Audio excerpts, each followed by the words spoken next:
Voici donc Crime Story, les rendez-vous d'Alfred Hitchcock, racontés par Serge Sauvian. Aujourd'hui, Secours en mer de William Hodgson.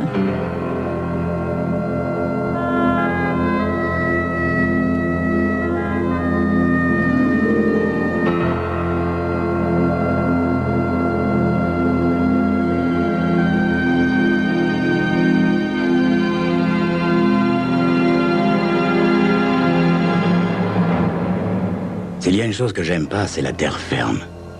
Les villes, la campagne, les voitures et les petits oiseaux m'ennuient profondément. L'absence de roulis sous mes pieds me déséquilibre. Vous l'avez deviné, je suis marin dans l'âme, marin de corps et d'esprit. Depuis toujours.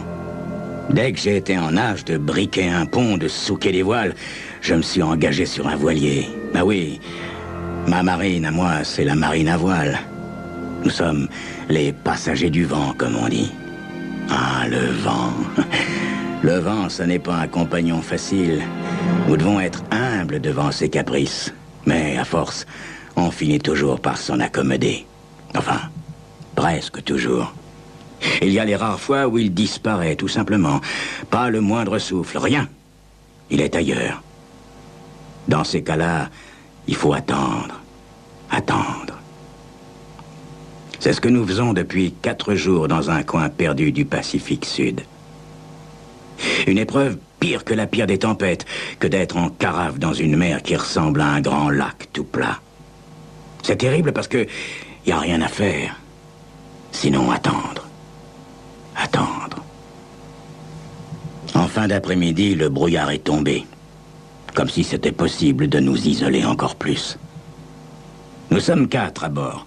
Georges, le capitaine, 2 hommes d'équipage et moi. 4.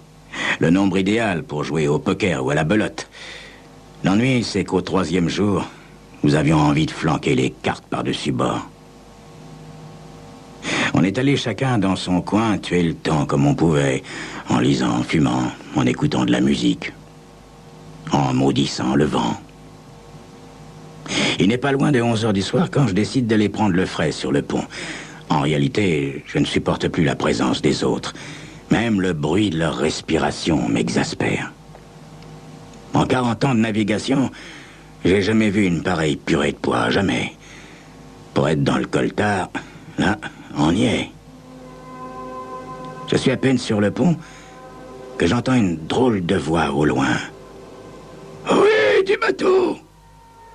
Je sursaute. Les pires légendes de la marine à voile reviennent à ma mémoire. Je dresse l'oreille. « Oui, du bateau !» Une voix bizarre, pas très humaine, si vous voulez mon avis. Mes cheveux se hérissent sur ma tête. « Oui, il y a quelqu'un ?» que je réponds assez stupidement. « N'ayez pas peur !» répond la voix qui a sans doute décelé ma confusion. « Je suis seulement un vieil homme dans le besoin. » Eh ben dans ce cas, montez à bord un instant. Je vais chercher une échelle de corde. Non, non, je ne peux pas. Ce serait dangereux. Mais pourquoi dangereux? Qui êtes-vous? Aucune réponse. Bon sang de bonsoir, qu'est-ce que ça veut dire? J'ai jamais eu ça, moi. En 40 ans de navigation, jamais. Je descends à toute vitesse dans ma cabine, je prends une torche électrique. J'appelle Georges, le capitaine, et je remonte. À peine ai-je braqué ma torche sur l'immensité cotonneuse que j'entends un cri étouffé suivi du clapotis de quelqu'un qui rame furieusement. « Mais ne partez pas! Qui êtes-vous » que je crie. « Hé, Harry, qu'est-ce qui se passe » demande Georges en me rejoignant. « Ça, mon vieux, j'aimerais bien le savoir » dis-je en braquant ma torche dans la direction du clapotis. En quelques mots, je lui raconte ce qui se passe. Après un moment de réflexion, il met ses mains en porte-voix et crie « En haut de la barque, vous m'entendez ?» Le clapotis s'arrête et nous entendons distinctement « Éteignez cette lumière, je vous en prie !» J'éteins. « Voilà, c'est fait, approchez. On n'allumera pas. Mais pourquoi diable préférez-vous l'obscurité? Vous conviendrez que c'est étrange. Vous surgissez de nulle part en voulant garder l'incognito. Qui me dit que vous êtes seul? Qui me dit que vous n'êtes pas sur le point de nous jouer un sale tour? Le clapotis des rames reprend et s'approche. La voix revient. Pardonnez-moi, je ne veux pas vous déranger, seulement... Seulement, j'ai si faim, et elle aussi. Je me tourne vers le capitaine. C'est une drôle d'histoire, hein, Georges? Mais je pense pas qu'on risque grand-chose. C'est un pauvre diable qui a fait naufrage dans le coin et qui est devenu fou. N'ayez pas peur. Venez à bord. Non, je ne peux pas. Ce serait dangereux. Je ne pourrais même pas vous payer les provisions. Aucune importance. Prenez autant de provisions que vous pourrez en emporter. Et la dame? Je l'ai laissée sur l'île. Bah, je pourrais envoyer un canot pour aller la chercher. Non, non, mon Dieu, non.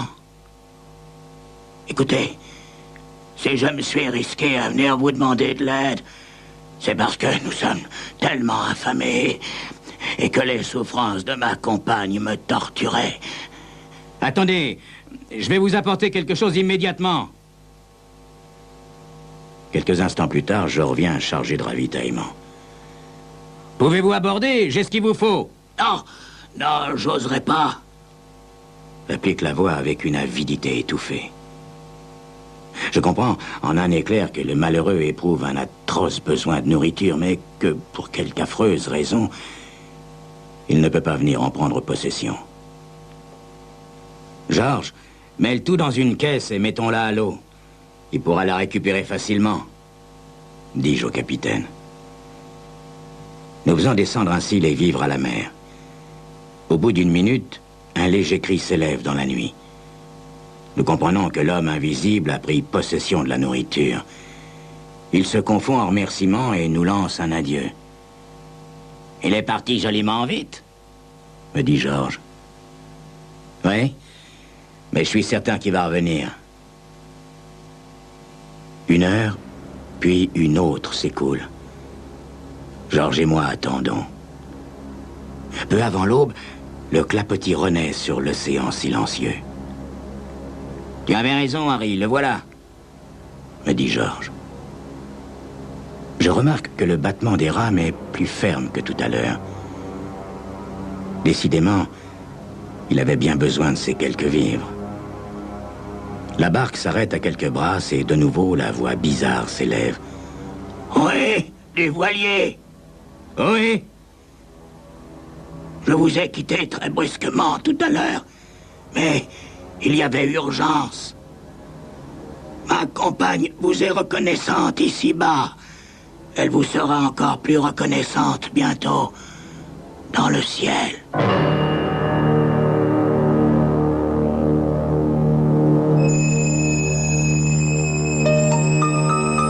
En 40 ans de navigation, croyez-moi, on m'a raconté des choses étranges. Je me suis toujours contenté de hocher la tête en souriant. Ouais, parce que jamais je n'aurais cru qu'il pourrait m'arriver une aventure pareille. Quelle aventure? C'est ce que vous saurez dans quelques instants.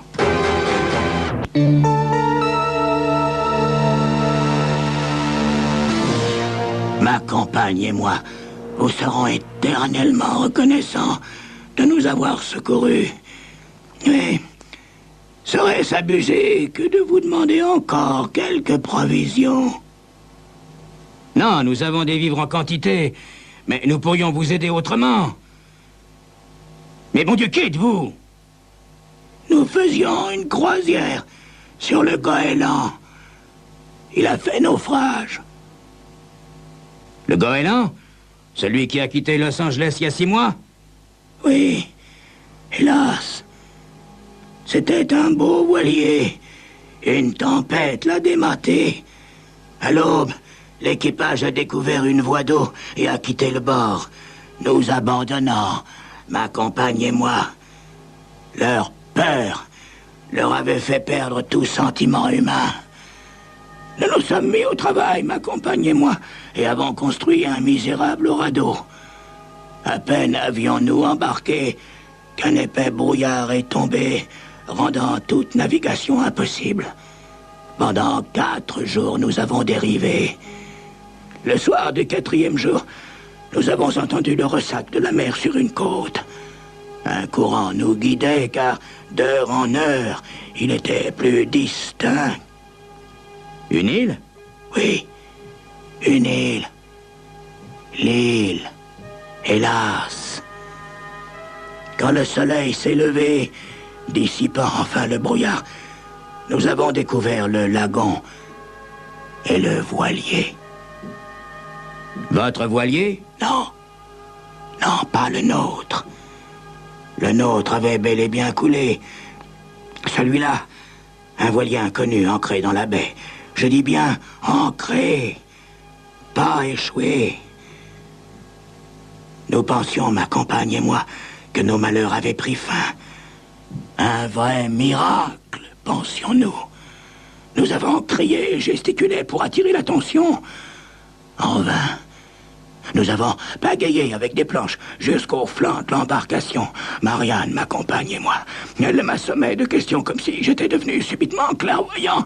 Et si je savais pourquoi on ne répondait pas du bateau. Pauvre Marianne. Pauvre Marianne. Je me suis hissé sur le voilier par la chaîne de l'ancre. La chaîne était couverte d'une sorte de lichen grisâtre, rendant la progression difficile. Une fois sur le pont, j'ai constaté qu'il était couvert de larges plaques de cette sorte de lichen grisâtre. D'immenses masses grisâtres entremêlées de nœuds qui s'élevaient à plusieurs pieds du sol. J'ai crié une fois encore, mais en vain. Il n'y a personne à bord, ai-je dit à Marianne. Il y a longtemps que ce bateau est désert. Il est couvert d'une sorte de mousse grisâtre.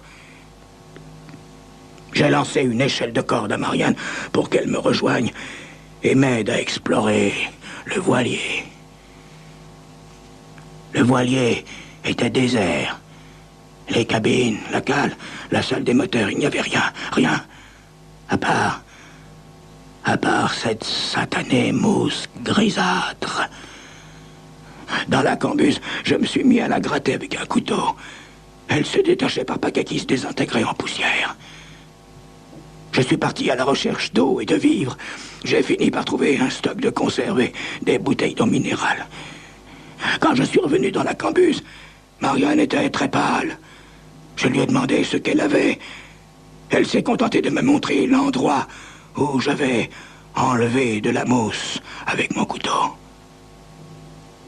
La mousse avait repoussé. Il y a des vivres, ai-je dit à Marianne. Emportons-les et fuyons d'ici, m'a-t-elle dit. Cet endroit me fait peur. Je dois vous avouer qu'il me faisait peur à moi aussi. Nous avons chargé un maximum de provisions sur le radeau et nous avons mis le cap sur l'île. Nous nous sommes vite aperçus que cette île était entièrement recouverte de cette horrible mousse grisâtre qui s'amassait en paquets de plusieurs mètres de haut, de vraies falaises. Notre optimisme s'est transformé en désespoir, jusqu'à cette petite plage de sable rouge. Oui, oui, de sable rouge. Et curieusement, la mousse grisâtre ne poussait pas, là. Nous avons construit un semblant de tente avec une des voiles que nous avions emportée. Nous nous efforcions, Marianne et moi, d'oublier la mousse grisâtre qui nous entourait. Et pendant quelques semaines, nous avons même été heureux. Oui, heureux. Jusqu'à ce que les vivres viennent à manquer. Écoutez, l'homme, je vais envoyer un message radio pour qu'on vous envoie de l'aide. L'homme éclata d'un des rires les plus tristes que j'ai entendus. Oh non! Ne vous donnez pas cette peine, monsieur. Je crains fort qu'il soit trop tard. J'ai bien essayé de pêcher, malheureusement. Je n'ai pris que des espèces d'anguilles immangeables. Pour ce qui est de l'eau, j'étais parvenu à confectionner un alambic rudimentaire qui adoucissait l'eau de mer. Avez-vous déjà vraiment eu faim, messieurs? Eh bien, si vous aviez eu vraiment faim comme nous, vous auriez fait ce qu'on a fait. Nous avons mangé la mousse grisâtre, monsieur. Voici des mois que nous mangeons cette horrible mousse grisâtre. Des mois. Des mois. Une aube blafarde se lève lentement sur le brouillard. Il faut que je vous quitte, dit subitement l'homme apeuré. Un instant, monsieur, vos vivres.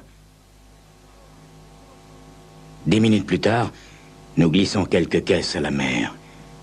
Nous entendons l'homme ramer fougueusement à leur recherche. Un rayon de soleil, le premier depuis des jours, transperce le brouillard. À une vingtaine de mètres de nous, j'aperçois la chaloupe et quelque chose qui se penche entre les rames. Quelque chose qui ressemble à une grande éponge grisâtre et courbée.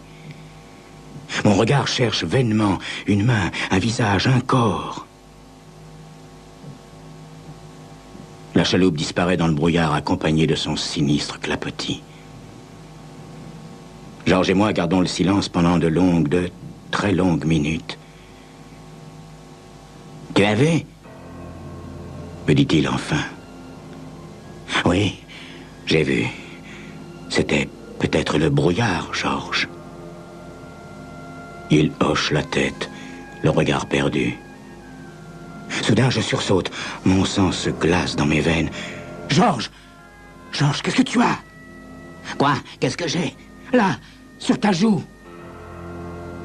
En tremblant, Georges passe les doigts sur sa peau et blêmit quand il sent quelque chose de rugueux, comme de la mousse, lui recouvrir lentement le visage.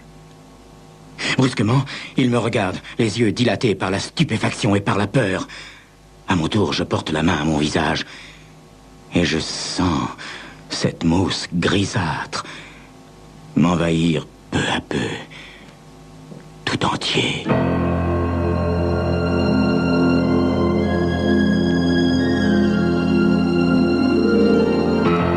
C'était Crime Story, les rendez-vous d'Alfred Hitchcock racontés par Serge Sauvion. Aujourd'hui, Secours en mer de William Hodgson.